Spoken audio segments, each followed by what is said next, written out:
Welcome back. Here we are again talking about another Nashville band. The band that I have waiting on me in the interview room is Lost Circus. This great group of guys has some really cool stuff happening for them. I don't want to spoil the surprise yet of where this song is actually played. However, we'll give it a sneak peek right now. You tell me if you've heard this song before.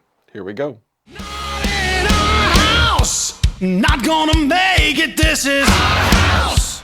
Not gonna take it. You're in our house. You'll never make it here in our house. Not in our house. Does that sound familiar at all? If you don't know this song yet, we'll soon get to it. But before we do, my name is Tim, and this is Discovering the Scene. I work hard to bring you the best rock and metal bands you tried so hard to hide from your parents, but they found out about it anyways. Well, that and your lucky sock. Look familiar? Yeah, nasty. I don't know, it's kind of soft. With that disturbing thing out of the way, let's go discover these great artists. And here we are back in the interview room. I have a very special guest. Actually, several special guests. This is Lost Circus. Hey guys, how you doing? Good. How are you? Thanks for having us. I'd like to go around the room with you guys and tell me what instrument you play and your name. All right, I'll go first. I'm Steve. I'm the singer guy. All right. That's me. That's what I do. All right. Who's next? I am Kenny, and I play guitar. Very cool. And Chad, I play bass. Good deal. And you got somebody that is not with you, and who's that? We've got Brian Bloomer, who is our other guitar player. He's busy tonight with some work, and our drummer Tom Gregory also had to step off and deal with some work issues as well. So, Understood. Yeah, I've been picking on drummers the whole time that I've been on this show in some form or fashion. So I'm just gonna go ahead and quit that before I get ganged up on. All right, guys. So how long ago did this band form? Started in 2019, right? Yeah, 2019. I think it was November or so. I got together with Tom, the drummer, and we decided we were going to try to do some original stuff. And then we found Kenny. I'd been friends with Kenny for a while. And Tom was friends with Brian. Brian was friends with Chad. It's like that. Just kind of work together, right? Yeah. We had a lot of time to write songs and work things out. So what inspired the band name? I like the band name. Couldn't come up with one that hadn't been taken. I mean, we were trying to do it so if anything happened or whatever we did, we would have the total rights to the name. Right. And we went to practices, and we went through 1,000 plus names. Every time we found something that was really cool and we might all agree on, you look it up and somebody had it somewhere. Maybe not legally or whatever, but they had some kind of they'd used it for a while. So, Right. And then I think Tom was actually the one that said it first.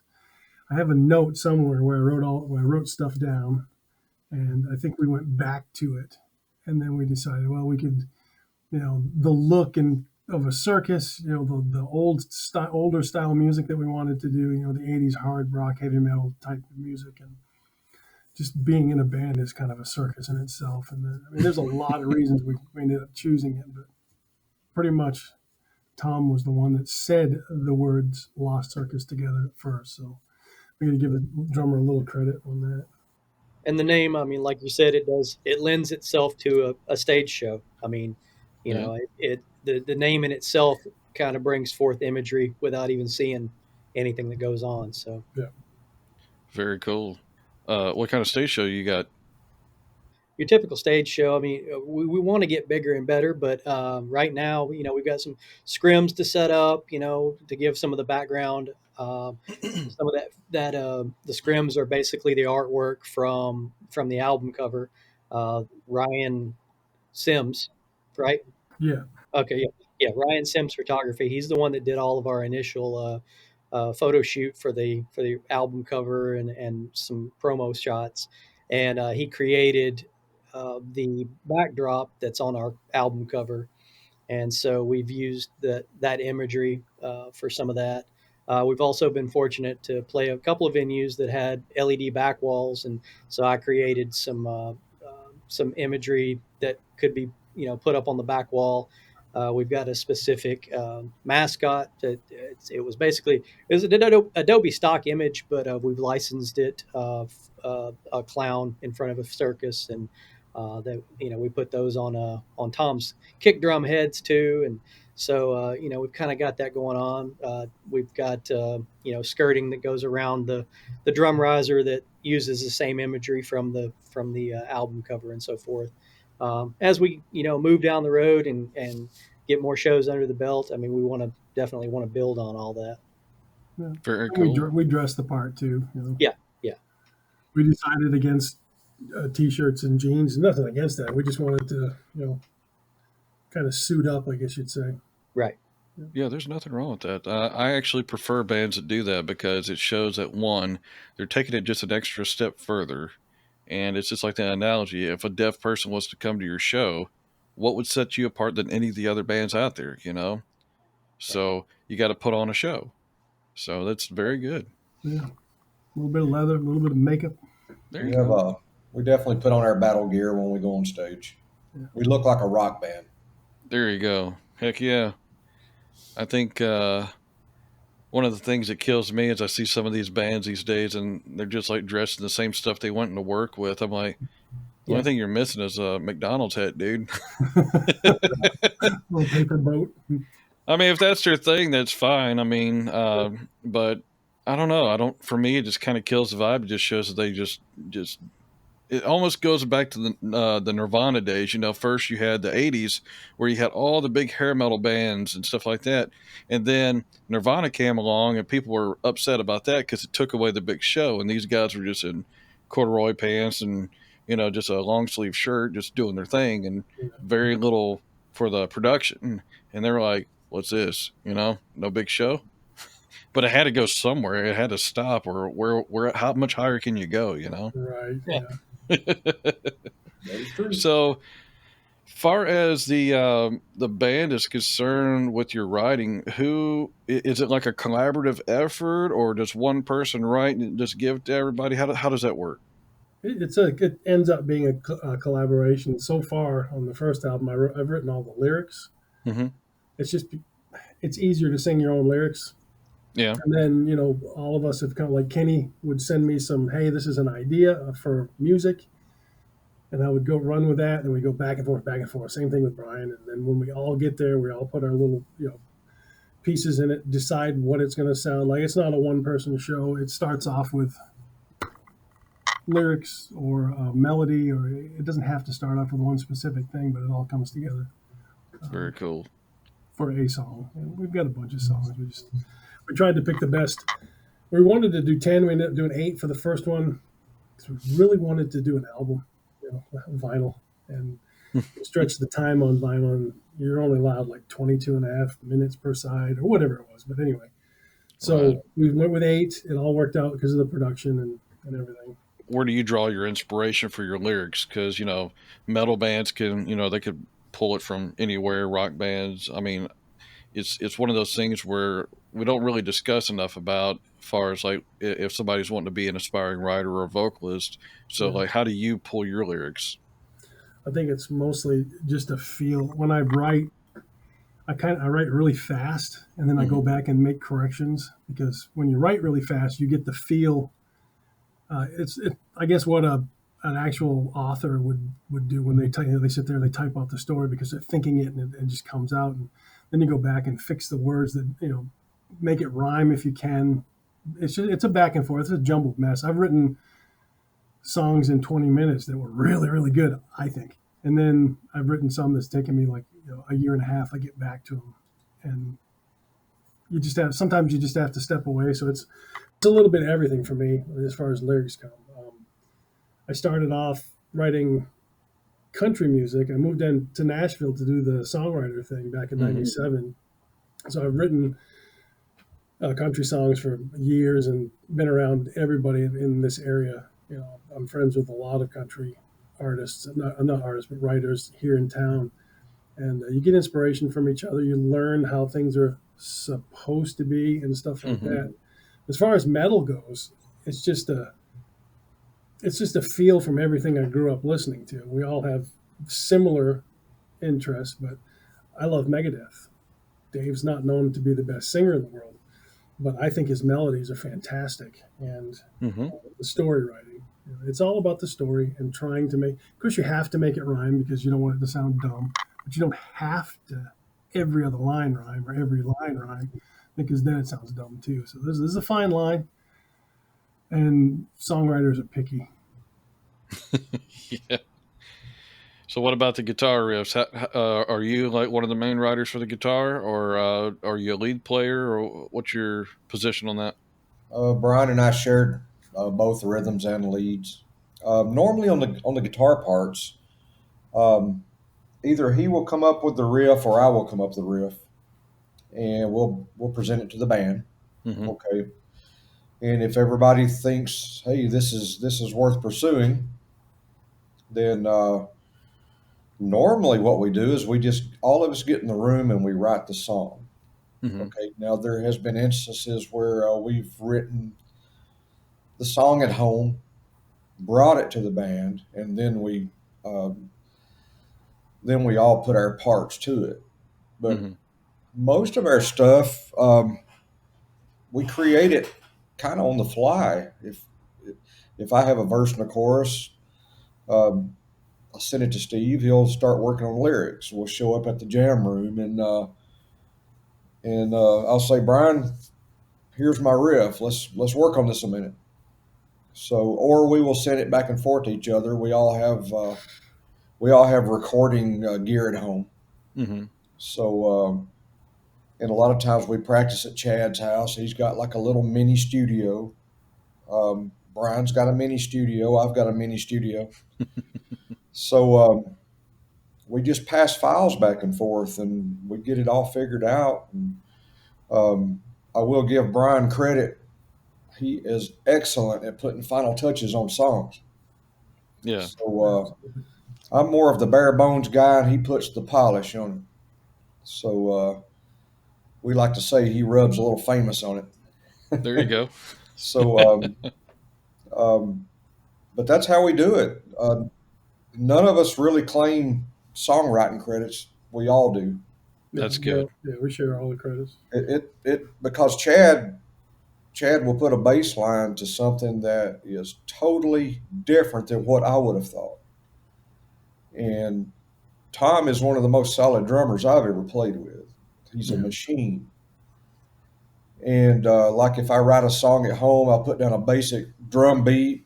You know, I'll peck it out on my keyboard and just to get something in there. And I'll bring it to the guys and just Tom just he will destroy it on drums. Before before the end of the practice, we've got a song. Yeah. Speaking of Tom, I don't mean to interrupt, but I'm going to. Go Tom ahead. is so good that we actually had one of our songs critiqued, and they said, "There's no way this is a human drummer." Right. I won't say who it Yeah, was, but they thought he was they thought he was a beat buddy or something. What was it called? Yeah. Yeah. He said, I Beat think, detective. yeah. Well, I think the guy said he thought it was programmed. Yeah, He's a drummer. Yeah. Yeah. but you will not find a more solid drummer. Well, I guess you could if you looked hard enough, but in our opinion, Tom Gregory he's a machine. Yeah. So I mean, I have to agree for many reasons, but as the other half of the rhythm section, I've played over the years with plenty of drummers, and there's been plenty of great ones, that I've locked in with, but legitimately from like the very first time I walked into the rehearsal room, like Brian, asked me to come out and jam to see how it would work or whatever. And of course, Kenny and I had actually met, over the years playing around the Nashville scene and all. Hmm. But I mean, that evening, I mean, Tom and I locked in almost immediately. So it's been good chemistry. So as anybody will in a rhythm section will tell you, that's make it or break it right there. I mean, if I have played with drummers that weren't it's not that they were bad drummers. It's just there wasn't a chemistry between the two of us, and Yeah. it was like, it was like pulling teeth all night long. He or she would be heading one way, and I'd be trying to play another, and nobody's doing anything wrong. It's just not together. And so Right. it was really nice to just from the very get go, just to be able to lock in solid. So Yeah. Very nice. Yeah, I tell you, that right there is the best thing ever when you could find not only just a drummer, but all your guys where you can lock in. That way you're in the practice room and you're feeding off one another, yeah, and the smile, the smiles, the love, everything in the room is just perfect, dude. And it's just like that right there to me is like the essence of what makes a good band. It seems like you guys got it. yeah. There's no question. I mean, the chemistry's there for sure. I mean, if I'm not mistaken, I think I saw an interview one time with Alice Cooper made that comment talking about, like, you could have a band full of the best musicians in the world, but if they don't get along, you're not going anywhere. Right, right. Yeah, not to throw any bands under the bus, but we've heard all the stories, right? Yeah, and have probably experienced it firsthand at least once. Yeah, Yeah, I think we've all been in that situation. But Yeah. I can honestly say that none of us in this band really has an ego. We work really well together. So, Except for Kenny. Nobody likes Kenny. ah, everybody likes Kenny. Everybody But loves Kenny. What are you talking about? yeah, everybody wants to kill me. But I don't mean to be rude, but our producer's texting me right now, so I'm trying to get him. no, do your thing, man. no, but really, we get along really good. We travel as much as we can. Any band will have a spout every so often, but we have never really had like a real blow up in the band. We've all, we're going on 5 years of this thing, and we we like to be in a band together. That's good. We're not just doing this because we want to be in a band. We like being in this band. Yeah. So I've been in bands before where I'm like, well, I ain't got nothing else to do. You know, Right. but Might as well. yeah, I hate to go, but here I am. Let's go play and not Yeah. make any money.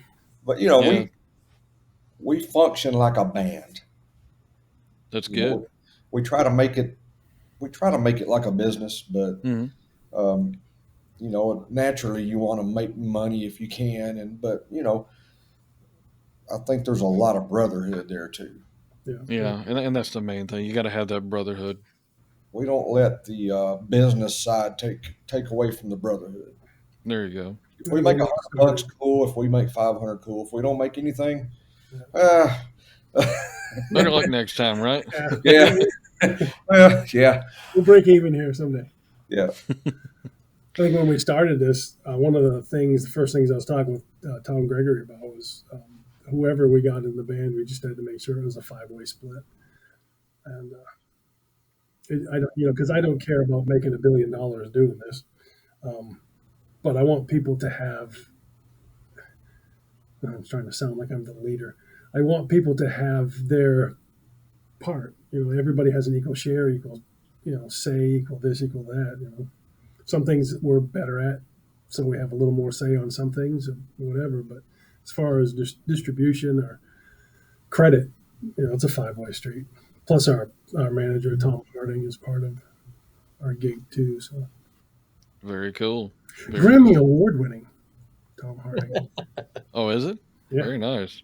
Very nice. Worked with BB King. Oh, wow. We're a little different than BB King, but he's worked with everybody. Maybe just a little bit. Little From what I've heard, He's- maybe just a little. Yeah, he's worked with ZZ Top and Dolly and Olivia Newton-John.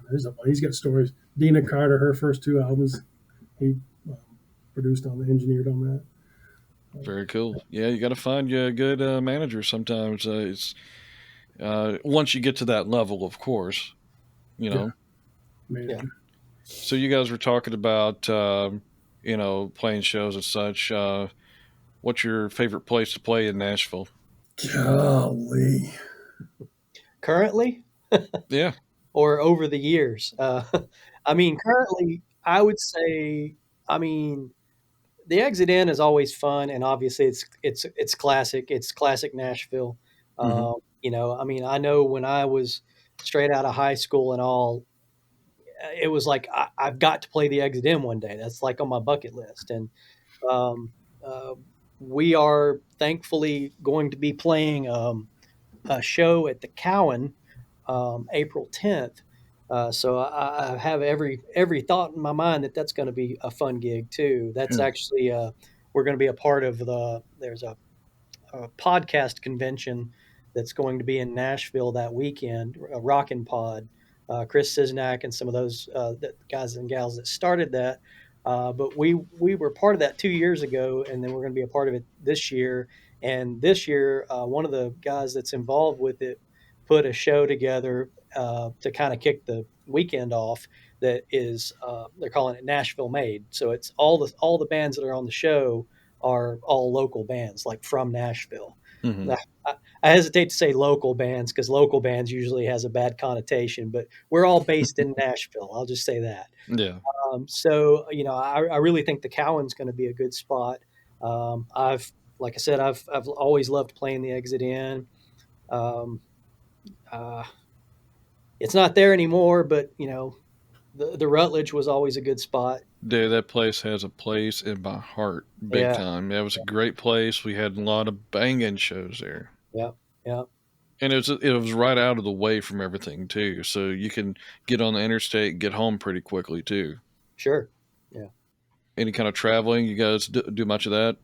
Yeah, we've done some, and we're actually starting to ramp up this year. Thankfully, we got the benefit of playing at last year's Biketoberfest, which was kind of the fall rendition of Bike Week. We were down Hmm. and played at the legendary Boot Hill on the Rock Rage radio stage. We actually got to play two different sets. We played it was a Friday afternoon and a Saturday Yep. afternoon, Yeah. and I guess we made an impression because we're going to be back. We're actually going to be making that trip uh, the end of February. So we're going to stop in Atlanta, just outside of Atlanta, February 27th at Atmosphere. It's in Loganville, which is just east of it, or yeah, east of Atlanta. Hmm. And then the 28th and the March 1st, we're going to be at Bike Week back at the Boot Hill Saloon again. So, and we're looking forward to. We got some more things in the works that haven't been announced, but you know, we're looking forward to releasing those soon. And um, so 2025 is actually looking pretty well for the bookings so far. You know, we're not even out of January yet, so that's looking good. Very good. And since we're on the topic of this right here, if anybody wanted to play a show or book you guys, how can they get in touch with you? I mean, we've got a contact form on our website. It's lostcircusofficial.com, or you can just straight up send us an email, lostcircusofficial@gmail.com. Okay. And, Hit us I'll up include on that information Facebook. down below.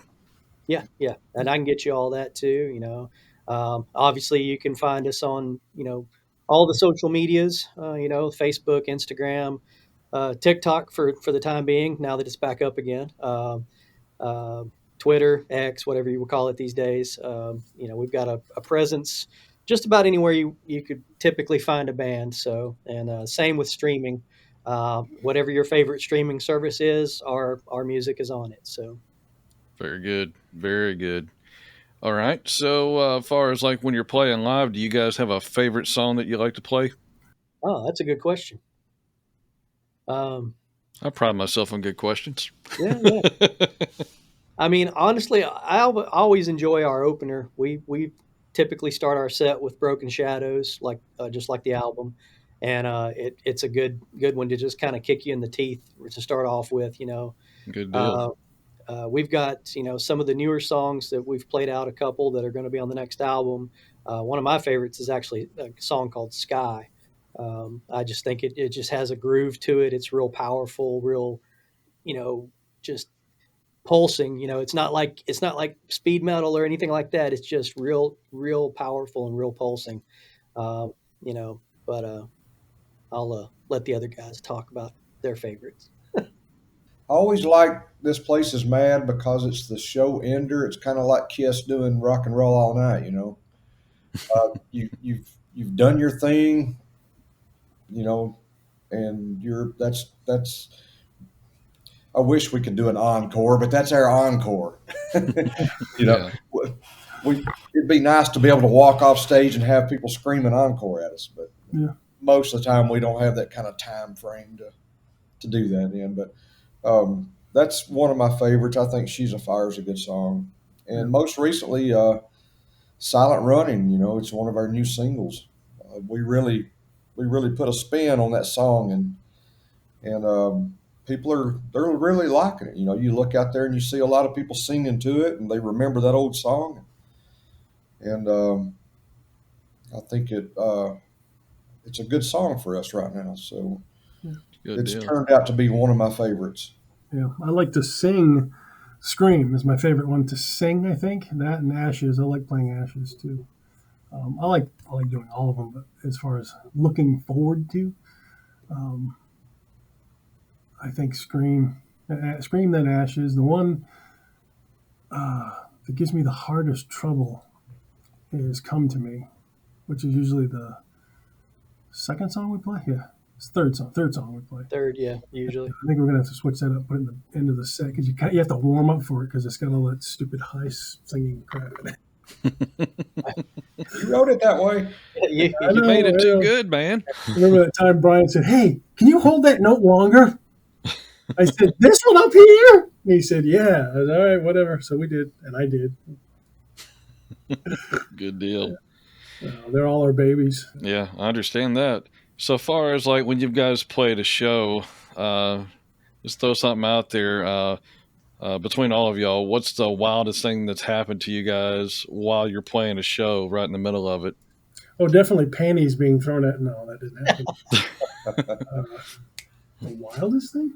I don't know. We don't have a lot of crazy stuff happen.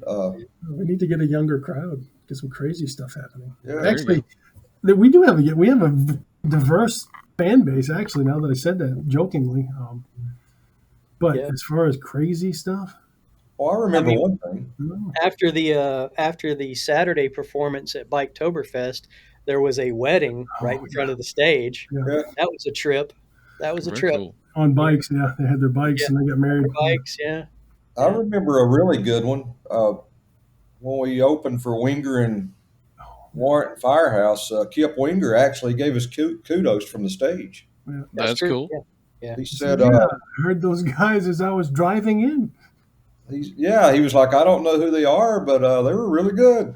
It was good. No, it was definitely a compliment. It's just kind of funny. Yeah, Man, that was a good moment. those moments right there kind of humble you because, like somebody big, somebody you listen to on the radio all the time, they taken just a second of their time to say something nice to you guys, and it's something you remember forever. Like Yeah. those little small nice things go a long way, especially for small bands or even I would guess medium sized bands too. Your hero tells you something good. It's real nice. Yeah. So, I mean, it means a lot, compliments mean a lot coming from anybody, of course, but it just does kind of hit different when it's coming from somebody that has been there, done it, has seen and heard every band you could think of, and for them to notice you enough to bother to make a comment. You're right. I mean, it's really, it is humbling. It's quite the compliment, just because for one, they didn't have to say anything, Right. but the second is like, out of, like I said, out of all the bands that they've come across in their career, and you obviously had something that grabbed their attention for even a moment. That's really cool. Very good. So, what was like one of the bigger challenges of forming this band? I don't know if we had challenges forming it because we had that whole pandemic crap that we had to go through, everybody in the world. But we had plenty of time to do stuff, and we all had plenty of downtime to keep it together. I think the trouble we have now is getting us all in the same city at the same time so we can practice and write. We just take it week by week and do what we can, but I don't know. We didn't really have anything, did we, guys? I don't know that we had any No. issues per se. I mean, Yeah. no major hurdles other than, like you said, now it's a matter of time.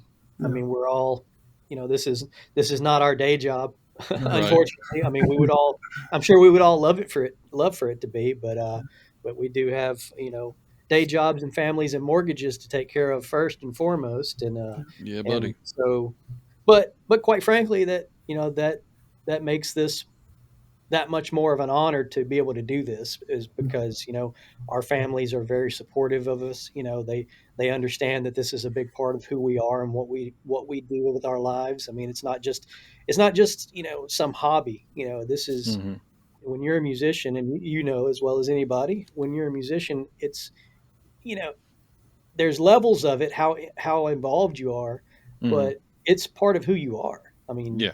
if you start this, and I've got friends I played with in high school that didn't continue through college and that still don't, maybe not play anymore. But if you come out of high school and you go through college and you get into your adult lives and you're still hammering down every now and then playing music, that's going to be with you the rest of your life. I Oh mean, yeah. it's a part of you, and so it's really important, and it's an honor that our families are all so supportive, Yeah. and stick behind us, and allow us to take the time away from them to do what we do. I think it's a lot easier to do a band when you're older, Yeah, and compared to when I was doing stuff 30 years ago, around 30 years ago, it's a little easy because it's a comfort level because you have worked your butts off the whole, you know, your young life to get to this point that you're at now is a little more comfortable and easier to do things. Hmm. I could take 3 days off and go to Daytona and play a show, stuff like Hmm. that. This is something I take pride in. We're always about one practice away from a show. So, I've been in I've been in bands where we had to practice to be ready for a show. But now we've been doing this so long and we've played the song so many times. If somebody offered us a show tomorrow night, we could show up and play it. Absolutely. It goes back to that maturity level Steve's talking about. When you gel as a band and you know what to expect, and we've got our stage show down, we know exactly how our equipment's going to be hooked up, and you jump on stage and you do it. Yeah. I used to Yeah. fear that, when you didn't have a lot of time to prepare. Hmm. I used to fear that, what if we don't know what to do? What if we mess up? Hmm. Uh, this is not the band for that. We show up prepared. Yeah. Well, plus you practice in your own time, and Yes. you communicate back and forth. So it is like there is practice going on when you're writing your Yeah. tunes, as you said. So there is a lot of communication going on, which is good. And communication is extremely important, especially at a band. It's just not one of these things where you show up once and get it done. Yeah. yeah, We do a lot behind the scenes that people don't even know about. So Hmm. we only put out to people what the important stuff is. Right. Yeah. Yeah, it's all that back end stuff that makes the difference. It's like the late nights, the sleepless nights or whatever it may be, because I've had plenty of those when I was, in one of my first bands that I think Chad, you remember me in Shadows of Light. yeah, Several times going to practice, work a full time job, and it'd be hot outside, and you got to go home, shower, eat, hurry up, go to practice, come home about 11 o'clock, maybe get home anywhere between 11 12 o'clock, and get to sleep, wash, repeat, do it again. And it's just like, you know, I remember the younger days of me doing that, and there's no problem. I got into a groove, and I could do that anytime. Now, not so much. I'm like, I can't even get out of bed these days without hurting. I'm like, yeah. what happened? I missed the younger me. Yeah. 13 degrees feels a lot different when you're in your 50s too. Yeah. Oh yeah, yeah. I'm from Maine, and people say, this must be normal weather, shorts weather for you. It's like, no, I've been here for 20 something years. It's different. You guys ever deal with creative blocks or burnout or anything like that? I can attest to that, especially I came here in '97 to do songwriting. I came here to be a superstar, and then when I realized that a 27-year-old balding large man wasn't what they were looking for, I switched over to songwriting, and so I kind of found my voice there, and I did that for like 10 years, and saw the way everything was going as far as songwriters, and just this business here it's kind of crappy in a way. I've got a couple friends that have some, so I never got a cut because I had a family and 2 kids, a wife and 2 kids, and couldn't quit my day job to write full time, even though I told them I would write full time for free and give them all the songs that they wanted. But see, there I am, jaded. So I got burned out and jaded real quick. It took about 10 years, but then I kind of gave it up for a few years, and then I went back to my roots, and that's hard rock and heavy metal. So Now, with all you guys having different lives, different schedules, and then the band is right in the middle of all of it, acting as a unit too, do you guys ever have to, get any kind of outside pressure to write? Do you guys feel any kind of outside pressures at all with that? Not really. I mean, we've definitely got people that are like, "Hey, when's the next album coming?" And we're thankful for that because I mean, we're just as anxious to get it out to the people as they are to hear it. Right. The ones that are. I mean, I sound like everybody's just clamoring for our music, but hmm we do have a few that Yeah. are super fans, and we're very thankful for that. But as far as like real pressure to perform or put anything out. I mean, there's not any of that. I mean, we don't have a label that's breathing down our neck or anything like that. So, it's going to happen when it happens. And I think most everybody's on board with that idea. So, Yeah. Yeah. Very good. We've got plenty of songs. I mean, we've got at least 15 to choose from this next album, and we just need to get them going. And I've got a huge catalog. And speaking of your songs, you got a pretty big deal going on for you right now. You want to tell us about that? No, Okay. go ahead. Well, this Steve. interview's done. hey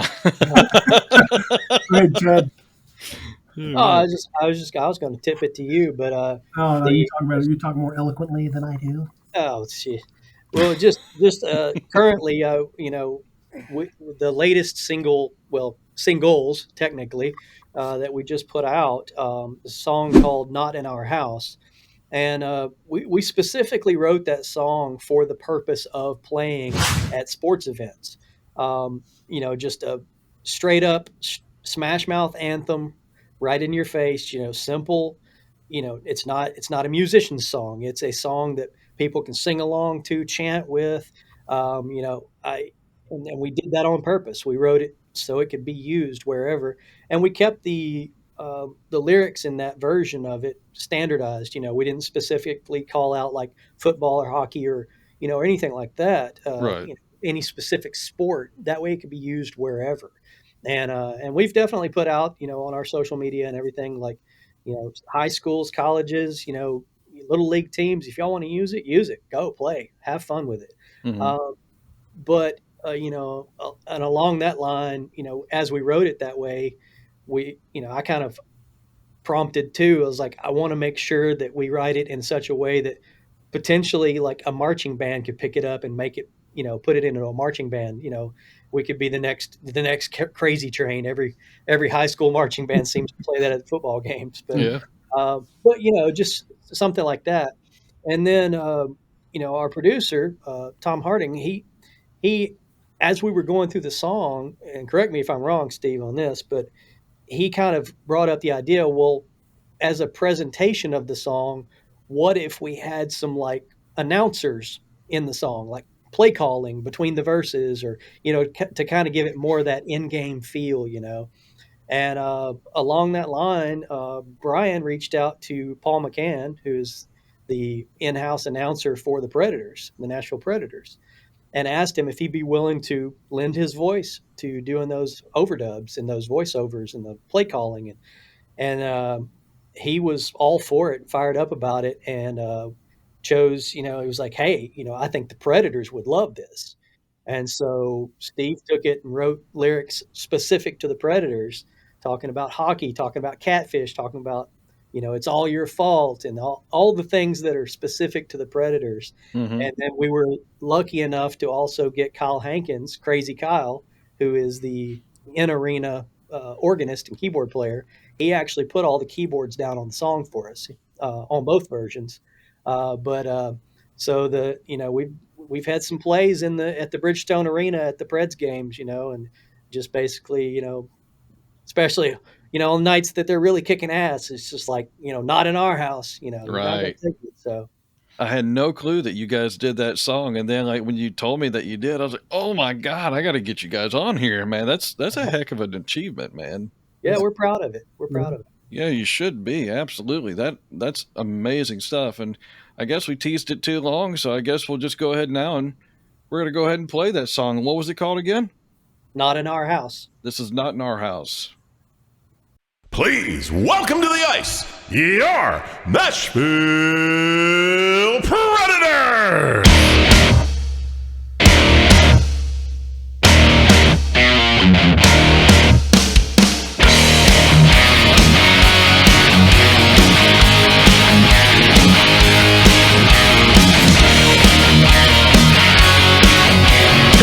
The biscuit in the basket. Not on the sideline, not here in prime time. Glass jaw breakers, broken dream makers. Turn up the bright lights, making the highlights. We own the day, just like we own the night. Try all you like, even put up a fight. Sit back, play dead, enjoy the route. You might not even make it out. There is no doubt, not in our house. Not gonna make it, this is our house. Not gonna take it, you're in our house. You'll never make it here in our house, not in our house. There's 1 minute remaining in the period. As soon as the puck drops, Warriors non-stop, fast and steady, you won't be ready. Facing the slap shot, feeling your heart sink, blood in the vein, just like ice in the rink. Fight for the fight, we can do this all night. Forward crash to smash, let's go out. It's all your fight, hear us scream and shout.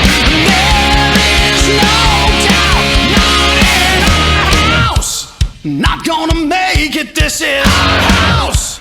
Not gonna take it, you're in our house. You'll never make it here in our house. Not gonna take it, you're in our house. Not gonna make it here in our house. Not gonna take it, you're in our house. You'll never make it here in our house. Not in our house. Your Nashville Predators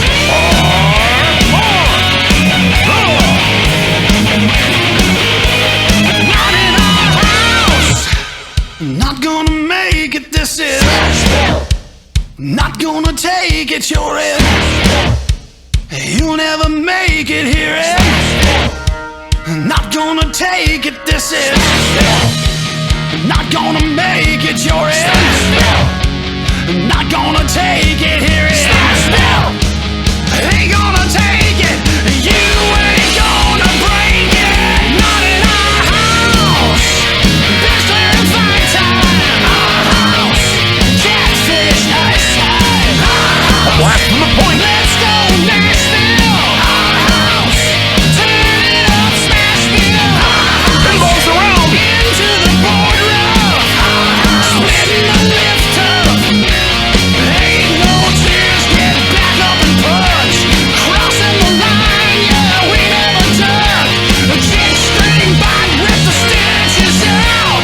Twist and turn, there is no doubt. This is our house. He shoots, he scores! Smash down! He goes top shelf where mama hides the cookies. And here we are again with the band Lost Circus. Guys, that was an amazing, amazing tune. Congratulations. You should definitely be proud of that right there. That is going to be hard to top for a lot of people because, local bands, they don't really get that much attention. You hear about the bigger guys getting that, but you guys being a local band, you knocked it out of the park with that one. Appreciate it. Appreciate it. Yeah. Hopefully we're Absolutely. going to play there eventually. I hope. Yeah, that would be great to be able to actually play in the game. Oh yeah, that'd be kind of good. Like if one of the main cups that they have there, just play Yeah. it right there on the ice. That'd be I'm great. all for that. Stretch goal. Stretch goal. All right. So I guess we're at that segment now where we'll start some little fun questions, and then we'll get you guys out of there where we can all go to sleep because, we're all about to break our hips, right? So everybody has one in their band. So who's the biggest prankster in the band? Chad. Maybe. Oh, prankster, yeah, like touching your butt or stuff like that. Yeah, putting Circle game. doing the circle game. The circle game. Wet Make you willies. look. Yeah.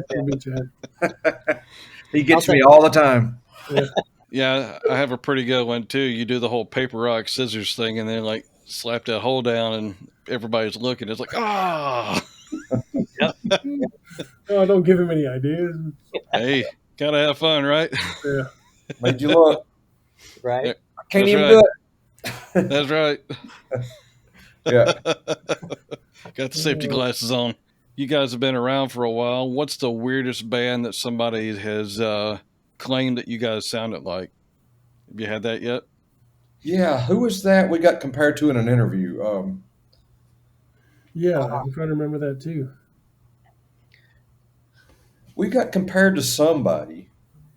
I do know that there's been at least one. I don't know that it's weird, but somebody mentioned Every Mother's Nightmare, Okay. which is I don't know that we fall in because they kind of have that southern edge, But Mhm. Yeah, they were a little more sleaze rock than we are. yeah, They're a good band, though. I really liked them Yeah, back in the day. absolutely.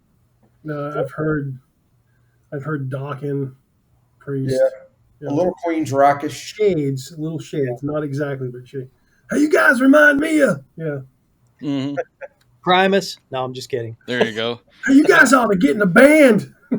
Man, I was Right. thinking a little bit like Meshuggah. I don't know about you guys. We don't have enough off-time signatures. Yeah. There you go. There you go. Get some of them polyrhythms in there. All right. Now here's a fun question I like to ask people. If you were king for a day and you could design your own show and have famous people open up for your band, who would 3 bands be that you guys would have open up for you? Since I got 3 guys, I'll give every one of you one person. Faith No More. Faith No More. That's a good one. Early Kiss. Early Kiss. The real Kiss. Steve? I don't know. It's hard for me to figure that one out. Huh. Maybe Megadeth? Maybe. I guess I would let Dave open for me. Yeah. Yeah, okay. That's good. And, I'll mention my 2 others, Judas Priest and Iron Maiden. well, it's only fair to give the rest of you guys the rest of them. Go ahead. It's a good question. Where you got there? I can't even read that. Maiden. Who's it I got say? Vic Firth. Vic Firth did something. Yeah. We can't read it. Yeah, you'll have to read that for us. It says Nico Oh, Nico McBrain. McBrain. Okay. All There right. you go. I bet you guys don't have one. Yeah. Iron Yeah, Maiden, sure. Judas Priest. Priest and Maiden, definitely. Priest and Maiden. Is that all agreed upon? Christopher Cross. All right. There you go. Hey, I'm going to see him. Yeah, me I'm going too. to that show, Man at Work, Christopher Cross. Yep. Yeah, Good that's deal. I hesitate to call it a guilty pleasure because I don't feel guilty at all. I love yacht rock. Like, I absolutely love it. Like the musicianship and the production in yacht rock just always, God, it just blows me away. Well, there you go. Well, so what does the dream look like for you guys? I'd like to have a nice library of albums to fall back on and tell my grandkids in 5 or 6 years. I don't have any grandkids yet. That's weird too. I don't have any grandkids. I don't know. I want to play. I want to put albums out. I want to play. I want to make people happy because of my music. Really, just playing shows is I mean, being able to play larger shows and getting in front of more people and just having the feedback from the crowd is just that's kind of the dream I think of any musician. Hmm. Uh, you know, selfishly, it's always been one of my things. It's like there's a part of me that wants to. I would love to know that down the road somewhere there was a 13-year-old kid like I was looking at me and going, dude, he's my favorite bass player, man. I'm gonna play like him. Just like, I looked up to Flea and Billy Gould from Faith No More, who is my top guy. Hmm. Uh, Cliff Burton, Les Claypool, Victor Wooten. I trust me, I do not claim to be those guys, and I do not claim to have that level of skill. But even to have one kid, man, just be like, that's my guy. I want to be like him. I want to play like. I just think that would be it, right? It's a Yeah, humble dream, man. I like it. yeah, Kenny? Continue doing what we're doing, and maybe someday be driving down the road and hear us on the radio. yeah. I know we get played like local buzz stuff like that. But I mean like real rock and roll radio. Just be in rotation on it. Sirius XM, Sirius Oh, there you go. XM, Ozzy's Boneyard, just cruising Octane. down. Yeah, cruising down the road, and just all of a sudden you hear yourself for the first time on a major network, and just have that feeling. It's a Yeah. very good I dream. think that's it's. I don't know how realistic it is. You have to really sell a lot of records to get on those kind of programs, but you know, it's It a can dream. pay too. If we could front a Dream. bunch of money and pay them Yeah, to play us. That happens quite a bit in this business now. Hmm. yeah. It does. Does the local buzz still carry on? Oh yeah, Andy Aaron is really Yeah. good to us. I don't think I know that person. Yeah, I'll have He to does the look into. local buzz. yeah, and they've actually started. I'm not sure if he still does it on Sunday nights, but they've started doing um, every afternoon. Isn't it like it's like 5 or 6 o'clock or something like that? They Yeah. do like three local songs, Yep. Oh, that's or maybe nice. it's a little later than that, but Yeah. they do it during the week. So and yeah, Andy's been a really good friend to us. I mean, he's had us in studio a couple of times, and you know played our stuff and give us a little interview and so forth. So I guess for my last question for you guys, and I kind of like using this question for my last one because it may inspire that 13-year-old kid to keep going. So, what is some solid advice that you would give to any upcoming musician that would need to stay in music and not put that instrument up for sale on eBay? Just do it. Just do it. You do what you want to do. Sail anyway, even if there's no wind. There you hey, go. that sounds like a song. That does, doesn't it? Yeah, Practice, practice, practice, Yeah. yeah. and And don't suck. You can't suck. There's so many people that I Yes. Can you being here suck and less, please? Yeah. coming here to Nashville. I've seen so many people just they're the best in their hometown, and everyone's like, "You need to go to Nashville," so they do, and then 2 months later they're going back. Nashville chews you up, spits you out, and They do. It does quick. because there's a million players in Nashville. Yeah. Search. Look out first. Don't just dive into it thinking you're going to be the best thing there ever was. I tried that the first week I was here, and was humbled very quickly. I went to a writer's night and I didn't know anybody, and I'm like, wait a minute, these guys wrote all these songs? Because I went to a writer's night where it was everybody that wrote everything from my soundtrack of life. Every song you can imagine. Must have been a Debbie Champion night. It was a Debbie Champion night, and Yeah. it was '97, and it was Danny Deal was there, Whitey Schaefer was there, rest his soul. Just they wrote everything, and I just happened to stumble on it that night, so I gave up. I had seven, so I moved to Nashville with 7 songs. And it took me a year before I had balls enough to get back out and do it again.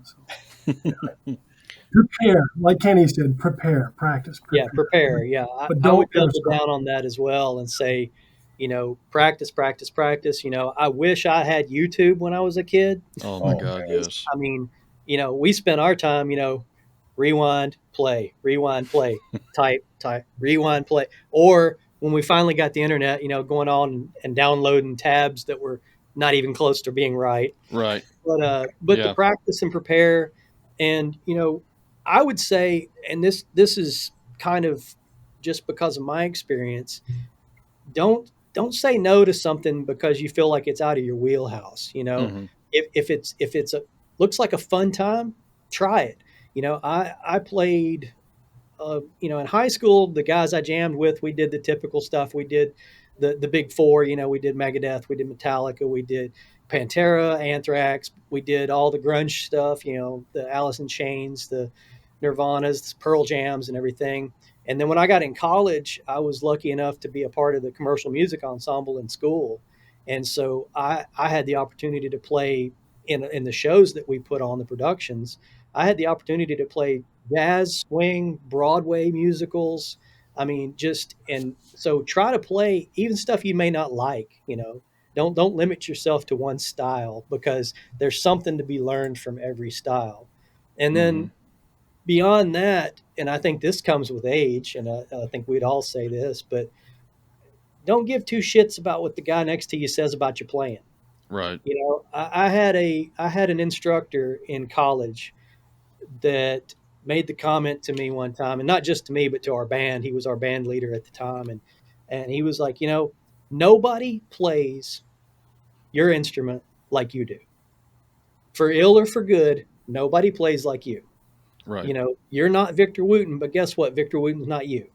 Hmm. So, and later on, I even had a buddy of mine this guy Keith Kenyon, phenomenal bass player. Like he's Victor Wooten level type, player.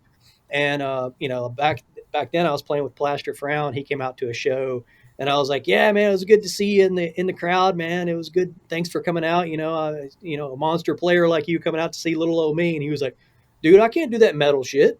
He's like, he's like, "I can't do what you were doing up there." And so that's what I would tell, especially the younger crowd, is like, don't worry about so much everybody else. Don't worry about trying to do the popular thing, or just learn those things, have fun with them, but Hmm. ultimately just do you, Hmm. and that's going to be more successful down the road than anything else I could tell you. That's some great advice from each one of you. I really appreciate it, and hopefully it does, give somebody that encouragement to keep going. And the practicing part is one of those things. If you don't practice, you're never going to be good at it. I mean, some people, I don't know. You got some of these whiz kids that can just pick it up like they were born into a second life after learning it before. So I don't Mhm. understand that, but yeah, it's crazy when that happens, but is that everybody? No. I know me for sure. I had to work at everything I did.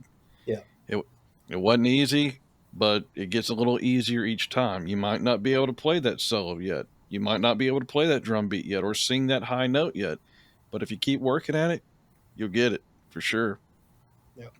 Gentlemen, I want to leave this where it is, and I really appreciate your time and thank you for a great interview.